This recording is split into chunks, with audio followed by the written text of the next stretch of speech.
Let me ask you something strange. How old are you? No, not what your ID says. I mean, how old do you feel when you're laughing with friends, walking into a new place, or dancing when no one's watching? Because science, not just a self-help bluff, actually shows us that age is way more flexible than we think. In fact, psychologists have found that how we think about age can change how we feel, how we act, and even how our bodies function.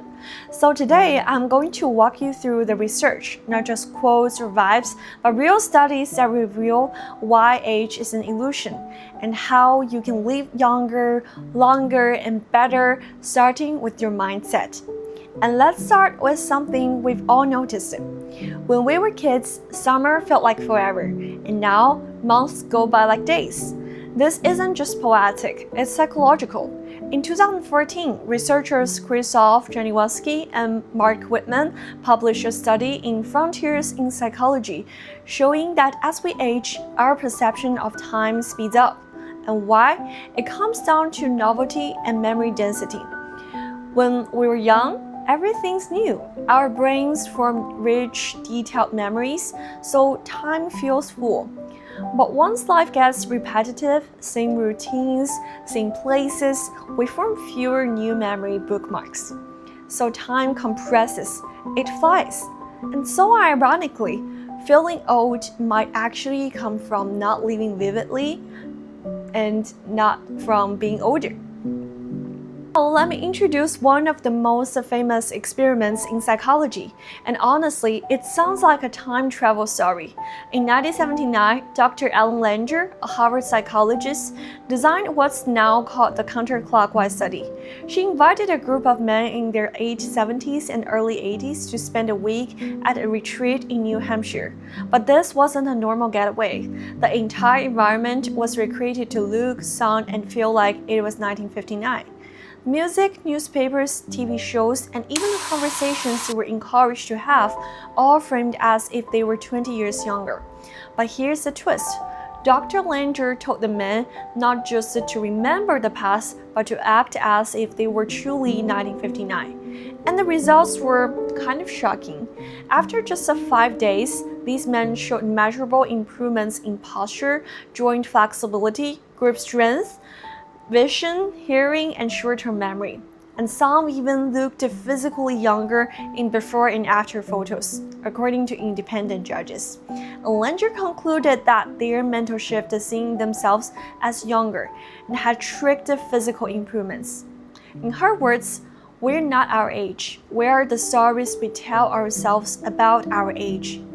And the science backed her up. Could it be? How could you think something and then I realized that, well, maybe the key is to take the mind and body and put them back together. They're just words. And that if you put them back together, then it's one thing. That means wherever you put one, you're necessarily putting the other.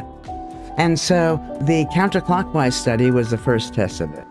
And this brings us to a big idea. There's more than one kind of age. Psychologists differentiate between chronological age, how many candles were on your last birthday cake, biological age, how your body's actually functioning, and psychological age, how you feel, act, and identify. And here's the kicker.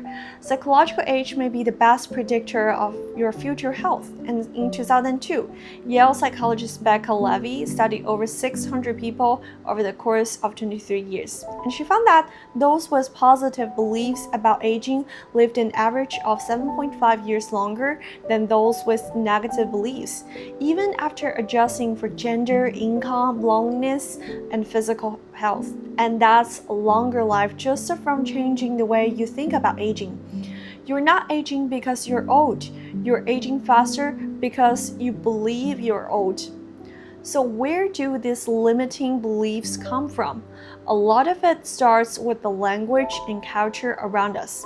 In Okinawa, Japan, one of the world's longest living populations, people live by the principle of ikigai, a reason to wake up in the morning, and there's no word for retirement in the way we understand it.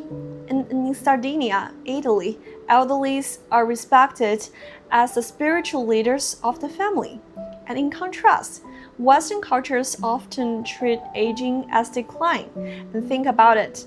We say over the hill, having a senior moment, or anti-aging, like aging is something to cure. And Becca Levy, yes, the same Yale psychologist, also showed that people who internalized the negative age stereotypes were more likely to experience memory loss, mobility decline, and even cardiovascular problems. So if the world tells you aging is decline and you believe it, your body begins to comply. It's not just culture, it becomes biology. But now, here's the empowering part. You can push back. Enter neuroplasticity. And this is your brain's ability to change, rewire, and grow, not just when you're a kid, but throughout your life. In 2006, neuroscientist Bogdan Draginsky published a study in Nature showing that adults who learned to juggle actually grew more gray matter in their visual and motor regions. They weren't kids, they weren't even in school, just regular people learning a new skill. So whether it's painting, learning a new language, playing chess, your brain says, cool, I guess we're still alive and growing. Your brain doesn't care how old you are, it only cares about whether you are still curious. So let's wrap this up with 6 practical ways to rewire how you experience age. Number 1, change how you talk about yourself. Stop saying, I'm too old for that, and try, I haven't done that yet. And second, add novelty. Try one new thing each week. New route, new class, new restaurant. And 3, mind your posture. Moving with confidence signals youth to your brain and your body. And 4, use empowering age stories. Follow role models who defy age expectations, athletes, creators, elders with spark. And 5, keep playing. Dancing, laugh, paint, flirt, playfulness is youth preserved. And 6, stay curious. Your brain's favorite phrase, and let's go figure that out. So here's the truth. You're not your birth year. You're not the lines on your face, the numbers of the candles on your cake. You're the story you tell yourself about what it means to be your age. And if that story is flexible, then so is your future. And comment below, how old do you feel today? And if you like this deep dive, don't forget to subscribe, because this is just the beginning.